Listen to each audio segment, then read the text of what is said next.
Sunana Fatsima Haruna.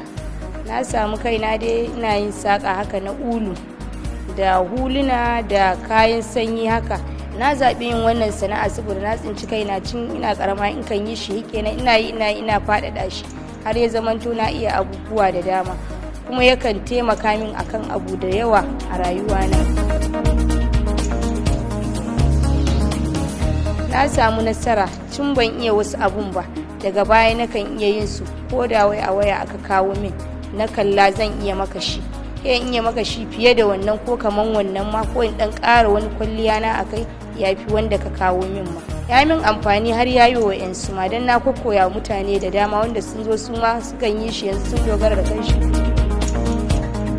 To kamar yanzu muna samun kalubale, da zare yakan tashi a lokacin sanyi da to mu yanzu amma zafi zuwa damunan nan zare yayi tsada ya koma 250.